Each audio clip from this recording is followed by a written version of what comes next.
gudoomiyaha gobolka Bay gudoomiyaha degmada Baydhabo oo ay weheliyaan wasiiro ka socday maamulka Koonfur Galbeed Soomaaliya ayaa si wada jir ah xariga uga jaray hawlo dib u dhis loogu sameeyo qaar ka mid ah wadooyinka magaalada Baydhabo munaasabadan oo ahayd mid markaasi lagu furayay hawlo dib loogu dhisayo qaar ka mid ah wadooyinka magaalada Baydhabo ayaa waxaa ka soo qayb galay gudoomiyaha gobolka Bay Cabdirashiid Cabdulaahi iyo gudoomiyaha degmada Baydhabo Cabdulaahi Ali Watiin wasiirka dhaqan celinta ee tababarada maleeshiyaadka wasiir ku-xigeenka wasaaradda howlaha guud iyo guryeynta iyo marti sharaf kale waxaana ugu horeyn munaasabada ka hadlay gudoomiyaha degmada Baydhabo Cabdulaahi Ali Watiin oo sheegay in dhismaha wadadani ay tahay mid hordhac ah kana bilaabanaysa saldhigga dhexe ee gobolka Bay ilaa buundada isha Baydhabo iyadoo qaar kalena howlahooda lagu jiro ummadda dadka sugay ma qeybkay maare barnaamijyada dhamaysadaan oo maamulnaaga hadda dareer maare magaalada Baydhabo dareer qeybkay waa in muddo ma ilaa 3 bilood fardo la maare dareertay mid may guuleys ahantu inuu jidkii soo jeey furna oo aan jidkii bilaaw sadan jidka bishay ma 300 mitir insha Allah waan bilaaw fayl anadoo Baydhabo maare bilaaw hablu guuleys la faan dhisa Baydhabo maare anadoo bilaaw fayl insha Allah waan kulli sidii kama fadhiyo ama la kisiwada hawle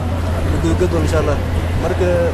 gudoomiyaha gobolka Bay Cabdirashiid Cabdulaahi Maxamed oo munaasabada ka hadlay ayaa faahfaahin ka bixiyay wadadii loo maray in dib u dhiskan wadooyinka magaalada Baydhabo laga bilaabo isagoona u mahad celiyay hay'adihii suurtageliyay hawshan maanta socota jidlaame oo Baydhabo dayactir la ka suubiyo jidkaas oo 300 mitir ee dhirishay gudaajeyna 8 mitir programku way caawiyaha ka misfanka yahay ILO haydlero JPLG program kala roo yaqib kuwata building local economic wala lero simela raay dhaqaalaha bulshada kor laangaar qaabka salay talagalay marka bulshaduna way baan ku reeytay arbo jidadka iyo in la ku caawiyo processkaasna ee buinku nagado marka qodobka ku horeeyay way buuha bulshadu way fadaan inay galaan wiinku jeesata simela raay armogo leen caawiyo dadka hooli wadoona leen fududaay si hooliyo iyo meel raay waa mirsho gudbiisdan hooliyoona meel raay qabsadaan tan kale kiig way buuha in meel raay bulshada saytii nafteed ku nagata si oo la saytii leen obada marka fursadan ku horeeyay way la Baydhabo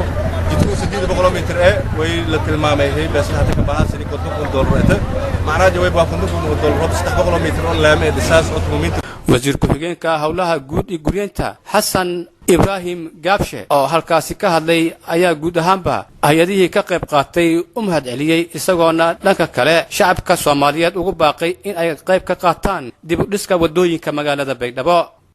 jidlaame oo meelaha magaalada Baydhabo geed gobjoog waxaan mayba ilaahay uu aan jeersi nasiib waalnay madii dawladda dhaxal Baydhabo dadka jidlaame ragdasaw marka geedka eedan faraxsan khaasatan wasaaradda howlaha guud oo aan wasiir ku-xigeenka ahaa haddana ku soo wasiirka eedan faraxsan waan eedan dhawaayana marka howl fayl oo bilaawtay lana marka ilaahay la garab gala mas'uuliyiinta hortay jartib ay sheegeen marka kulli inta badan furun waan jidgeegni eedan ma sabtay billahi tawfiiq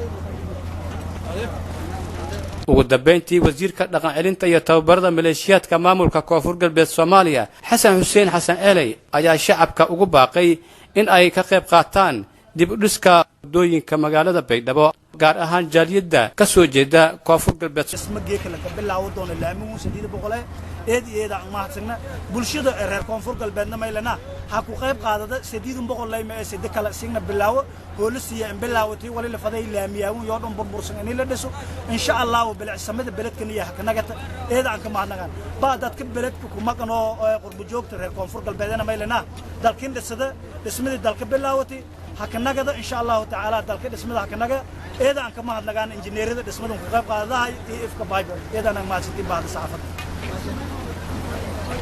hase yeeshee munaasabada xariga looga jarayay dib u habeynta qaar ka mid ah wadooyinka magaalada Baydhabo ayaa waxa ay ku soo beegmaysaa xilli burbur xoogan uu ka muuqdo wadooyinka magaalada Baydhabo Abshir Maxamed Nuur Mandela